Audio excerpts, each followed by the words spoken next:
Tom Grayson had been a mailman for nearly 2 decades.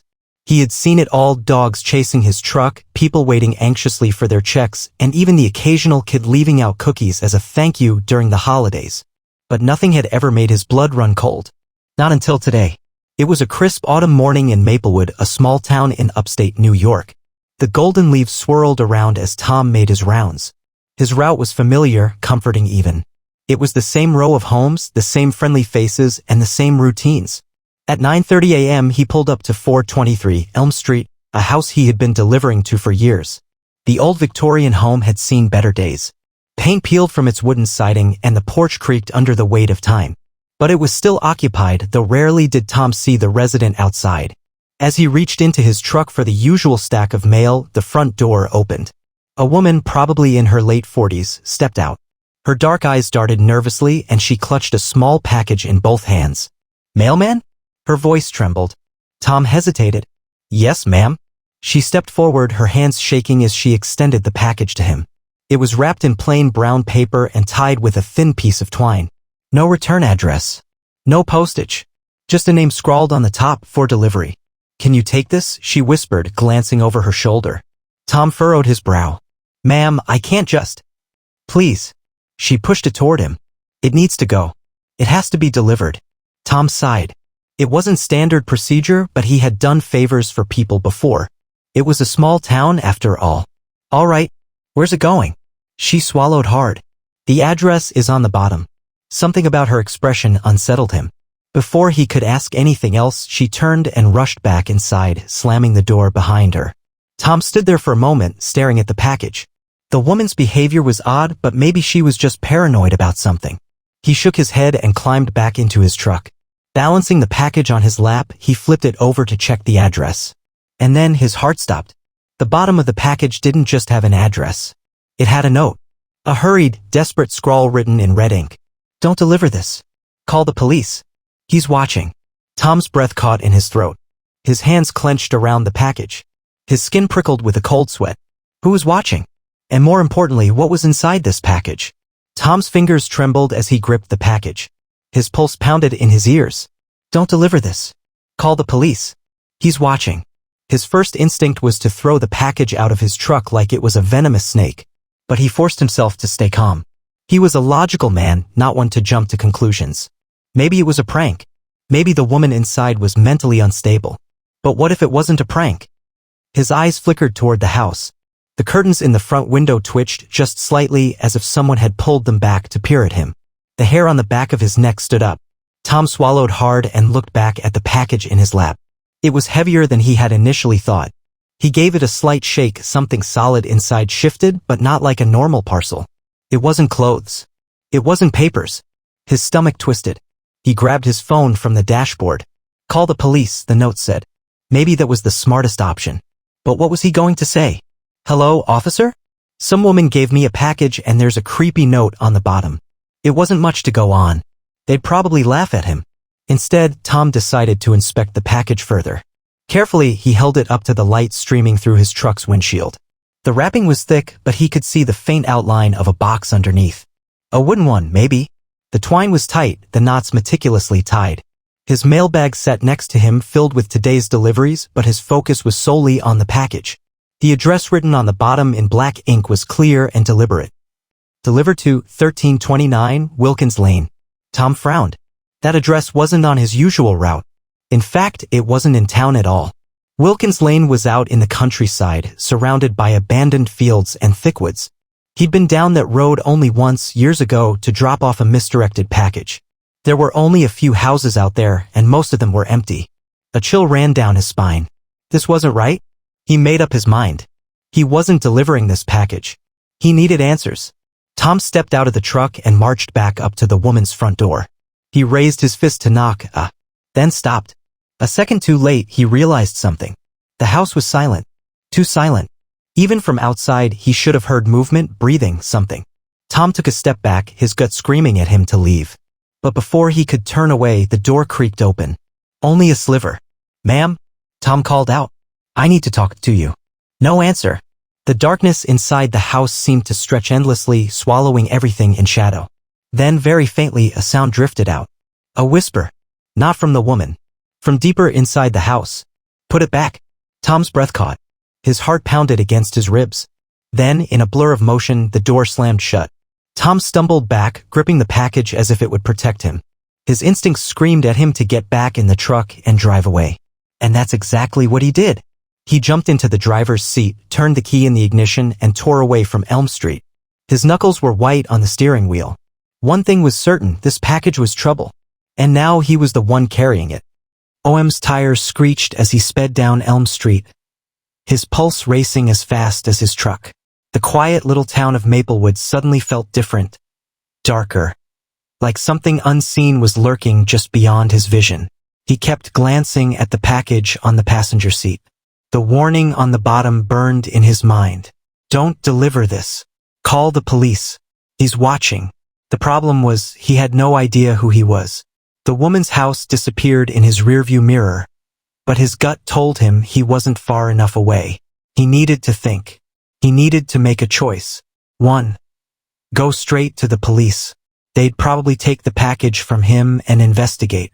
But what if it was something innocent? What if they thought he was crazy for bringing them a random box based on a scribbled note? 2. Open the package. The thought made his stomach churn. He had handled thousands of deliveries over the years, but he had never tampered with one. It wasn't just against the rules, it felt wrong. But wasn't this different? What if something or someone inside needed help? 3. Deliver it. He immediately scratched that idea. No way. A horn blared behind him, snapping him out of his thoughts. He had drifted into the wrong lane. With a curse, he jerked the wheel, correcting his course. His mind was spinning. He needed to clear his head. Pulling into the parking lot of a small gas station on the edge of town, he threw the truck into park and turned off the engine. He sat there for a moment, gripping the steering wheel, trying to control his breathing. He had to make a decision. His phone sat on the dashboard. Call the police, the note had said. Maybe that was his best bet. Just as he reached for it, something moved in his peripheral vision. Across the street, a black car was parked under the shade of an old oak tree. Its tinted windows made it impossible to see inside, but it hadn't been there a moment ago. Tom's pulse spiked. Was he imagining things? Or was the car watching him? Then, as if to confirm his worst fear, the car's engine roared to life, and it started moving toward him. Tom's hands flew to the keys. He twisted the ignition, but his truck hesitated before turning over. The car was getting closer. The logical part of him screamed that he was overreacting. Maybe it was just a coincidence. Maybe it was just some random driver. Then the car's headlights flashed at him. Once, twice, a signal. Tom's stomach dropped. This wasn't random. Whoever was in that car knew he had the package, and they wanted it. Tom didn't wait to see what the driver of the black car would do next. His instincts took over. Slamming the truck into reverse, he peeled out of the gas station parking lot, his tires screeching against the pavement. His breath came fast and uneven as his heart pounded in his chest. The black car accelerated to match his speed. Tom cursed under his breath. He wasn't an action hero, he was a mailman. He wasn't trained for high-speed chases, but his gut told him one thing: if they caught him, this wouldn't end well. He swerved onto Main Street, dodging an old couple crossing the road. They shouted at him, but he barely heard them. His eyes flicked between the road ahead and the rearview mirror. The black car was still there, tailing him at an uncomfortably close distance. Think, Tom, think, he muttered, gripping the wheel tighter. Where could he go? The police station was about a mile away, but if these guys were serious, they might not let him get that far. He could try to lose them on the back roads leading out of town, but if they knew the area well, they could easily cut him off. His eyes landed on a familiar alleyway up ahead, one he knew well from years of delivering mail. It was narrow, barely wide enough for his truck, but it was his best shot. With a deep breath, he yanked the wheel to the right. His truck veered into the alley, the side mirrors barely clearing the brick walls. He pressed down on the gas, forcing the vehicle forward. The black car skidded past the alley's entrance, unable to make the turn in time. Yes, but his victory was short-lived. The alleyway wasn't a straight shot, it twisted, leading behind several old buildings before opening up near the town's industrial district. If they were smart, they'd figure out where he was headed. Still, it bought him a few precious seconds. Tom exhaled sharply and took another quick glance at the package on the seat beside him. This little box, whatever was inside, had just turned his life upside down. Who the hell wanted it so badly? The words from the note echoed in his mind. Don't deliver this. Call the police. He's watching. The woman had been terrified when she handed it to him. What if she was being watched at that moment? What if whoever had been watching her was now watching him? As he emerged from the alley, he made a split-second decision. Screw it. He grabbed his phone and punched a 911. It rang once. Twice. Then, a loud bang shattered his rear window. Tom ducked instinctively as glass rained over him. Someone had just shot at his truck. Tom's breath hitched as shards of glass scattered across his seat. His hands clenched the steering wheel, his knuckles white. Someone just shot at me. His truck fishtailed slightly as his mind scrambled for his next move. The phone, still clutched in his trembling hand, blared to life. 911, what's your emergency? Tom barely had time to think. He pressed the device against his ear, ducking low as he sped down the street. I'm being chased. Someone's shooting at me. I'm a mailman and another loud bang. A bullet pinged off the metal frame of his truck. He gasped. They're shooting at me. I need help. Sir, where are you? The dispatcher's voice was calm but urgent. Tom's eyes darted toward the street signs. Up Maplewood Industrial Park. I'm heading east. Stay on the line. Officers are on their way. Can you see who's following you? Tom risked a glance in the mirror. The black car had reappeared, gunning toward him with alarming speed. The shattered remains of his rear window framed the sight like a nightmare. I don't know. It's a black sedan, tinted windows. I can't see. His words died in his throat as the car rammed the back of his truck. The impact jolted him forward, nearly causing him to lose control. His truck skidded to the side, tires screeching. Sir? Are you still there? Tom forced the wheel steady. They're trying to run me off the road. He needed to think fast. The industrial district was just ahead, mostly abandoned warehouses and empty parking lots. He wouldn't last long on the open road. If they cornered him, it was over. He spotted an old storage facility coming up on his left. He had delivered mail there years ago before it shut down. An idea struck him. Slamming the gas, he veered into the lot, speeding toward the storage buildings. The black car followed, roaring after him. Tom locked onto a narrow passage between two large containers. He gritted his teeth. This is either going to save me or kill me. At the last second, he yanked the wheel and cut between the containers. His truck barely fit, scraping against the sides with a loud screech. The black car wasn't as lucky. There was a sickening crunch as the vehicle slammed into the metal barriers. Tom didn't stick around to see the damage. He gunned the engine, speeding through the maze of industrial buildings. His heart pounded, adrenaline surging through his veins. But he knew this wasn't over. Someone wanted this package badly enough to kill for it. And he still had no idea why. Tom didn't stop driving until he was miles away from the industrial district, his hands gripping the wheel so tightly his fingers ached. The police were on their way, but he wasn't going to wait around for another bullet to come flying. His truck rattled down a deserted back road lined with trees, the golden autumn leaves swirling in the wind. It was the first time in what felt like hours that he had a moment to breathe. But he couldn't.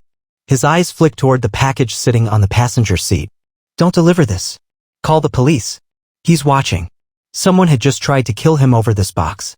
And here he was, still holding it. Tom swallowed hard. His entire career, he had followed the same rule: never tamper with the mail. It wasn't his business what people sent each other.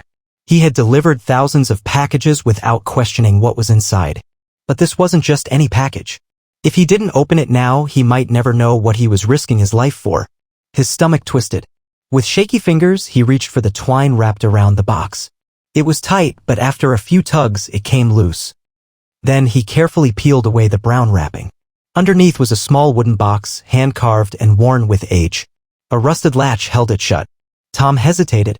Once I open this, there's no going back. Taking a deep breath, he flipped the latch. The lid creaked as he slowly lifted it open. Inside, nestled in black velvet, was a single cassette tape. Tom blinked. Of all the things he had imagined, drugs, money, weapons, this wasn't one of them. He picked it up carefully, inspecting it under the dim light of the truck's cabin. The plastic casing was scratched, the label faded, but the words written across it in red ink made his skin crawl. Play me. Tell no one. Tom's heartbeat pounded in his ears. His fingers tightened around the tape. He glanced at his truck's radio. It was an old model, one of the last to have a cassette player. He shouldn't. He knew he shouldn't. But his hand was already reaching for it. With a deep breath, he slid the tape into the player and pressed play. At first, there was nothing but static. Then, a woman's voice, filled the cabin. "If you're hearing this, it's already too late." Tom's stomach dropped. The voice was shaking, terrified. He recognized it immediately. It was the woman who had given him the package. The woman's voice crackled through the old cassette player, raw with desperation. "I don't have much time.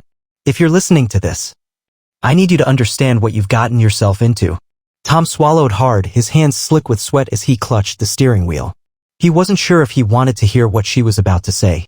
"They're watching me. They've always been watching me. And now they'll be watching you too." A shiver ran down his spine. The man in the black car, he's not alone. He works for someone. Someone powerful. Someone who won't stop until they get this tape back. But you can't let them have it. If they do, everything I've risked will be for nothing. Tom's fingers twitched. His mind raced. Who the hell were they? What was on this tape that made it worth killing for? "This all started 3 years ago," the woman continued. "I was a journalist working on an expose. A government project, something they buried. Something they erased. But I found it. I have proof. And if you're listening to this, that means I didn't make it out." Tom's breath hitched. "I hid other copies, but they know that too. They're hunting them down, one by one. And now you." The audio glitched. The woman's voice distorted for a second as if something had been erased or corrupted. Then suddenly she returned. "You have to go to Wilkins Lane. 1329, that's where the last piece is hidden. But be careful. They'll do whatever it takes to stop you." The tape hissed and the message abruptly cut off. Silence. Tom stared at the cassette deck, his breathing shallow. His thoughts were a whirlwind. 1329, Wilkins Lane. That was the address written on the bottom of the package, the one he had sworn he wouldn't deliver. But if what the woman said was true, if there really was something hidden out there that they didn't want found, then maybe this wasn't just about him anymore. Maybe this was bigger than anything he had ever imagined. A gust of wind rattled his truck, rustling the trees outside. In the rearview mirror, his paranoia got the best of him. He thought he saw headlights flicker in the distance. Tom exhaled, gripping the steering wheel. He had 2 choices: run, or go to Wilkins Lane. And every bone in his body told him that if he chose wrong, he wouldn't live to regret it. Tom didn't waste time.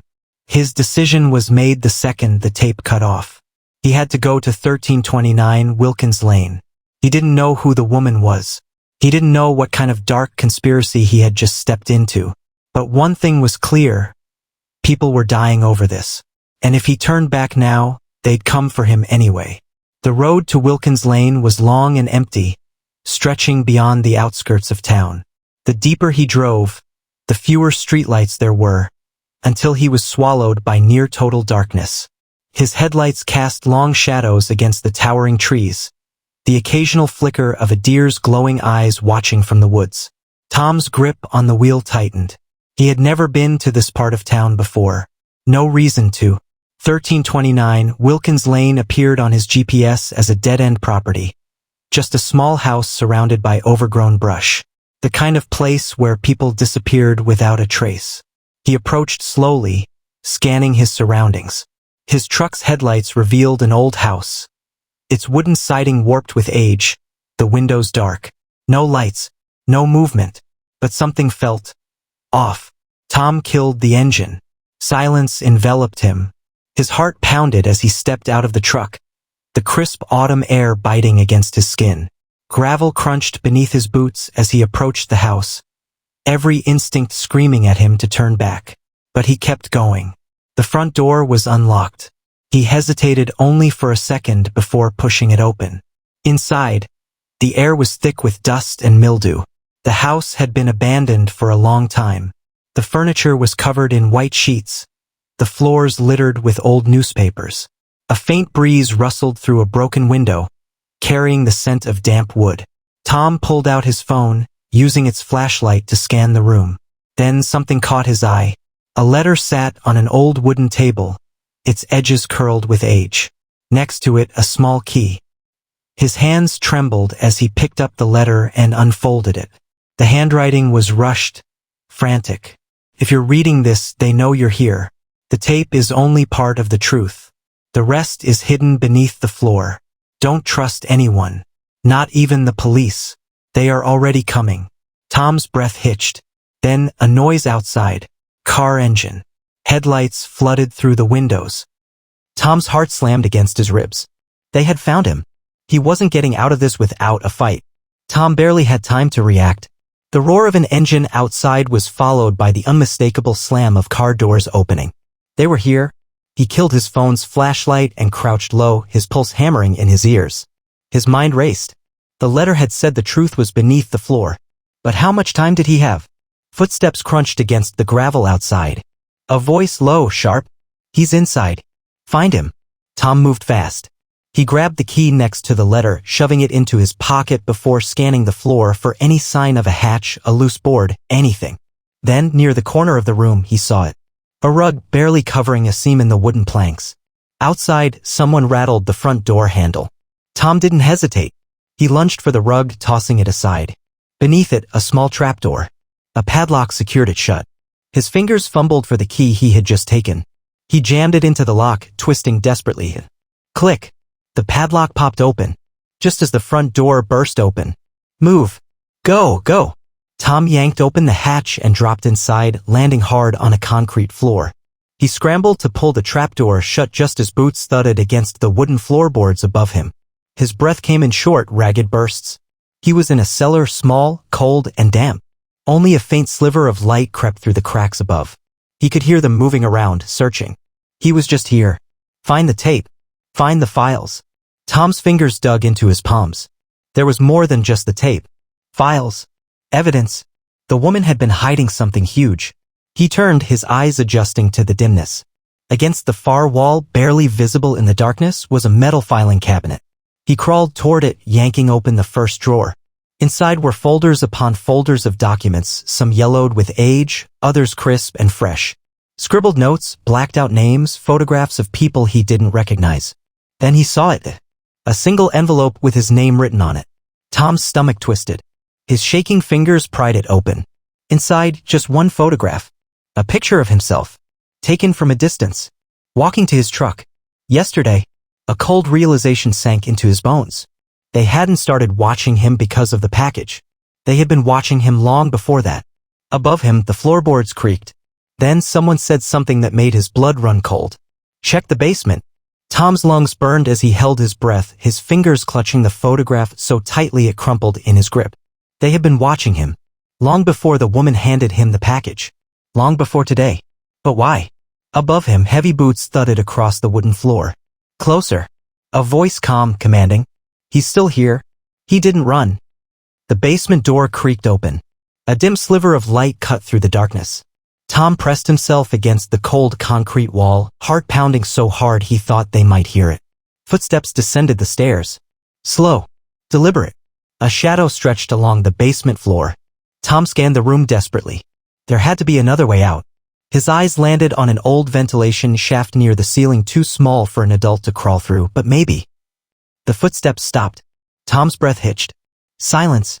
Then, a gun clicked. He didn't wait. Tom lunged. The gunman barely had time to react before Tom grabbed the metal filing cabinet and shoved it forward. It toppled with a crash, scattering papers everywhere. Shouts erupted. Tom bolted, diving for cover as gunfire tore through the basement. Wood splintered. Concrete chipped. A bullet whizzed past his ear. He didn't stop. His shoulder slammed against an old storage shelf, knocking it over, creating a wall of debris. The gunman cursed, momentarily trapped behind the wreckage. This was his only chance. Tom scrambled toward the ventilation shaft. He wedged his fingers against the rusted grate and yanked. It resisted for a second, then snapped free. Behind him, the gunman was already moving. No time. Tom hurled himself into the vent. It was tight, too tight, but he forced his body forward, scraping his elbows and knees against the jagged metal. Crawling. Crawling. Below, a voice snarled, "He's in the vent." A gunshot rang out. Tom flinched as a bullet tore through the shaft behind him. Keep moving. Keep moving. The vent shook. Someone was trying to rip it open. Then, a light ahead. An exit. With a final push, Tom burst out of the shaft, tumbling onto damp grass. He gasped for air, scrambling to his feet. The house loomed behind him, shadows moving inside. They wouldn't be trapped for long. Run. Tom didn't think, he just ran. Through the trees. Through the darkness. The cold air slashing his face. Gunfire cracked behind him, but he didn't stop. He couldn't. Then a headlights. A car. Parked on a dirt road ahead. A figure stood next to it. A woman. The woman. She was alive. She waved frantically. Tom. Get in. His mind screamed with questions, but his body didn't wait. He threw himself into the passenger seat. The woman floored it. Tires skidded. Gravel sprayed. They sped into the night, the house disappearing behind them. Tom's breath was ragged. His head swam. The woman turned to him, her face pale, her hands trembling on the wheel. You weren't supposed to be part of this, she whispered. Tom swallowed hard. Too late for that. He pulled the crumpled photograph from his pocket and held it up. Now tell me, he said, his voice steady, why the hell have they been watching me? The woman's lips parted. But before she could speak, headlights appeared in the rearview mirror. They weren't safe yet.